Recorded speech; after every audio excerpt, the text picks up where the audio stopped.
Late at night, when the world outside the schools slept beneath the hum of streetlights, the halls of St. Cecilia's Music Academy echoed only with the soft scrape of a broom.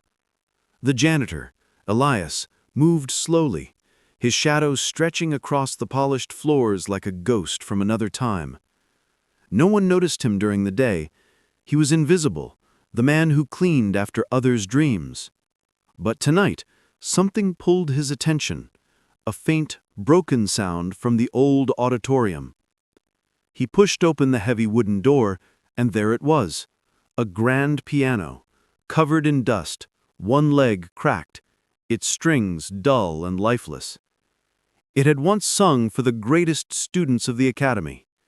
Now it sat forgotten, much like Elias himself. He walked closer, ran his calloused fingers along the faded keys, and pressed one. A weak note trembled in the air, like a dying whisper asking to be heard again. Something stirred inside him, something he had buried long ago. Friends, have you ever felt music call your name, even when life tried to silence it? Elias had. That night, he decided to fix the piano, but what he didn't know was that someone else was listening. A young blind girl sitting quietly at the back of the hall. And when Elias played the first few notes of a melody lost to time, she froze. "That song," she whispered, her eyes filling with tears. "That's my dad's song." Before the uniform, before the mop and the endless silence, Elias had lived for music. He wasn't always the janitor sweeping the leftovers of other people's dreams. Once he was a pianist who played at weddings, small cafes, and old churches, places where music still meant emotion, not competition. He used to believe that every melody could heal a heart, until life broke his own. Years ago, when his wife fell ill, every coin he earned went toward her medicine. Nights of performance turned into nights at the hospital, and when she passed away, so did his rhythm. Bills buried him. The world moved on, but Elias didn't. He lost his home, his piano, and eventually himself. When the music school offered him a janitor's job, he accepted, not because it paid well, but because he couldn't live too far from the sound of pianos. Each morning, he watched privileged students practice behind glass doors, laughing, confident, free. He would pause outside, pretending to fix something, just to hear a few bars of Bach or Chopin.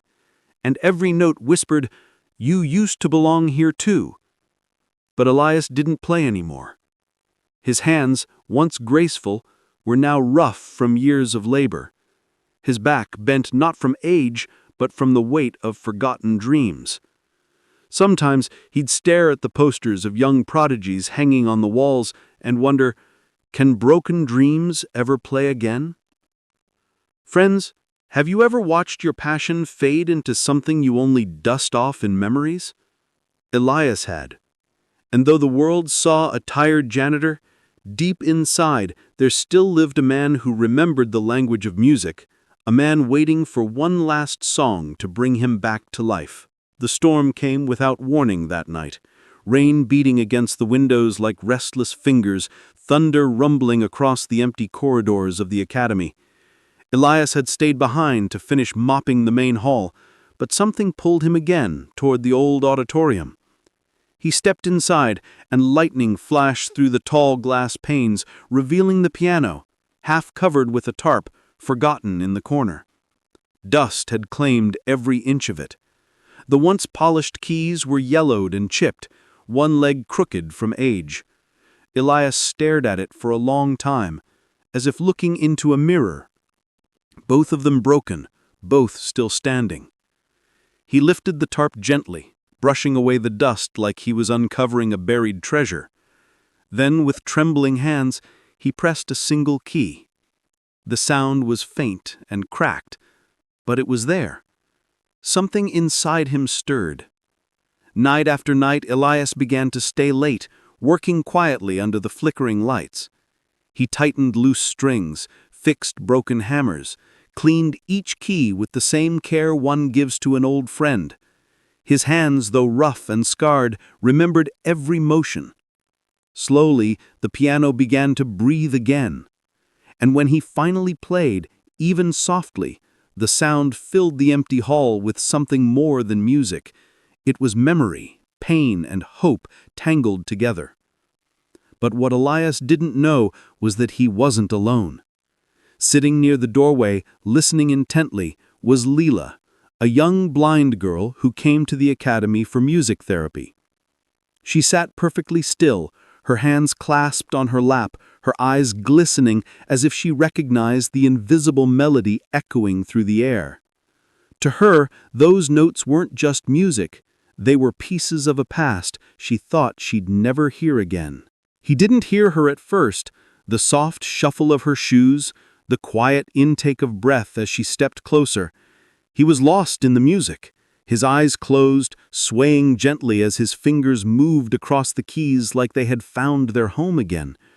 But when he struck a familiar chord, a trembling voice broke the silence. "That song," Leela whispered, her hands reaching into the dark air. "That's my dad's song." Elias froze. His hands hovered over the keys as if they suddenly weighed 1,000 pounds. He turned, confused. "Your father's song?" She nodded slowly, her unseeing eyes glistening. "He used to play it for me every night before he died, but no one else knows it, not a single person. How are you playing it?" Elias's throat tightened.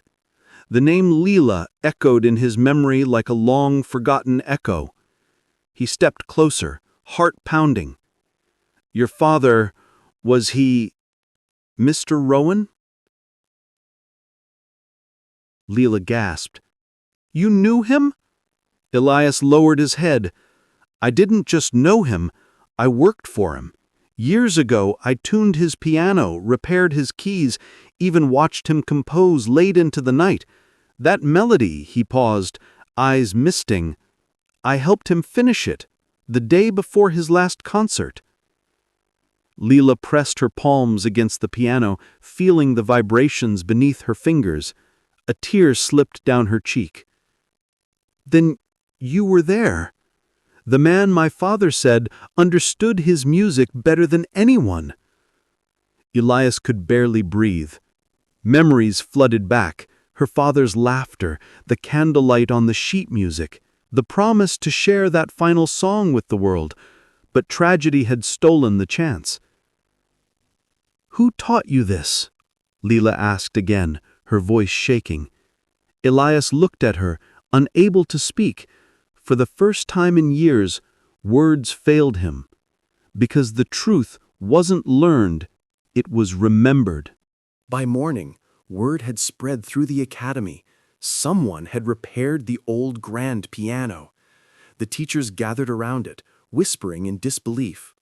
The once forgotten instrument now gleamed with quiet pride, every key restored, every string perfectly tuned. But there was one problem.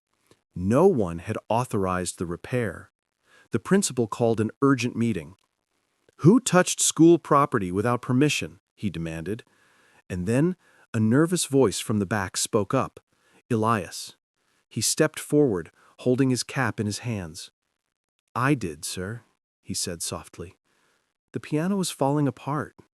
I only wanted to make it sing again." The principal's expression hardened. "You're a janitor, not a technician. This could cost us thousands if you made an error. I'm afraid you've overstepped." Just as Elias was about to be escorted out, the door opened and Leela entered, guided by her music therapist. Her presence quieted the room instantly. "Wait," she said, her voice steady. "He didn't damage the piano. He restored something far more important. A memory." The principal frowned. "A memory?" "Yes," she said, turning towards Elias. "He played my father's song, the one no one else knew. When he played it, I could feel my father again. It was perfect, just the way he used to play it." Gasps filled the room. Elias lowered his head, humbled. Finally, he spoke. "I used to work for her father years ago. I helped him build that melody before the accident that ended his life, and my music with it." Silence followed, not of judgment, but of awe. The principal's voice softened. "Elias, you didn't break school property. You brought something broken back to life." And for the first time in years, Elias felt seen, not as a janitor, but as a musician once again. A week later, the Academy announced something it hadn't done in years, a charity concert dedicated to the song that found its way home. The idea came from Leela herself. She said, "I want to play my father's song, but only if Mr. Elias plays with me." The teachers agreed, though some doubted whether the quiet janitor could perform before an audience again. But on the night of the concert, as the lights dimmed and the murmurs faded, Elias sat beside Leela on the grand piano he had rebuilt with his own hands. The hall was packed. Students, teachers, even old friends of Leela's late father. Outside, rain tapped softly on the windows, as if the heavens were keeping time. Elias took a deep breath. Leela's fingers hovered over the keys. "Ready?" he whispered. She smiled. "I've been waiting my whole life for this." Then the music began. Gentle, trembling, pure. Each note told a story of loss, love, and redemption. Leela followed every vibration with instinct, her hands dancing gracefully, guided by the memory of her father and the presence of Elias. The melody swelled, filling the hall with something sacred. People wept quietly, not out of sadness, but because the music carried everything words could never say. As the final note lingered in the air, Leela reached for Elias's hand. "You didn't just fix a piano. You fixed a part of me." Elias smiled, tears glistening in his tired eyes. "No, child," he whispered. "You reminded me that even broken hands can still play." The crowd rose to their feet in thunderous applause, but for Elias, the sound that mattered most was the quiet heartbeat of the piano, alive once more, just like him. The days after the concert felt different at St. Cecilia's Academy. The piano that once gathered dust now sang every morning, its sound brighter than ever. And Elias, no longer just the janitor, was offered a new title, Official Piano Restorer of the Academy. He didn't wear a fancy suit or sit in an office. He still swept the floors, still hummed quietly as he worked, but now every student greeted him with respect, because they knew that behind those tired eyes lived the soul of a true musician. Leela visited often. Together, they repaired old instruments, replacing missing strings and polishing forgotten notes. She would play by ear, and Elias would guide her fingers gently, the two of them laughing as melodies took shape again. Sometimes, when the hall grew quiet, Elias would look at her and think, "Maybe we don't lose our dreams. They just wait for the right moment to return." Friends, life has a way of tuning even the most broken hearts. A kind act, a familiar song, a second chance. That's all it takes to bring the music back. And if this story touched your heart, share it with someone who needs hope today. That night, as the lights of St. Cecilia's Academy dimmed once again, Elias lingered by the piano. His reflection shimmered faintly in its polished surface, and for the first time in years, he didn't see a man defeated by time. He saw the musician he used to be, standing tall in the quiet glow of redemption. He pressed one final key, letting the note ring through the hall like a promise. Outside, the storm had cleared. The moon spilled silver light through the windows, wrapping the piano in a soft halo. Leela's laughter echoed faintly from the corridor as she called, "Good night, Mr. Elias." He smiled. "Good night, Leela. Keep listening." Your Father's music will always be with you.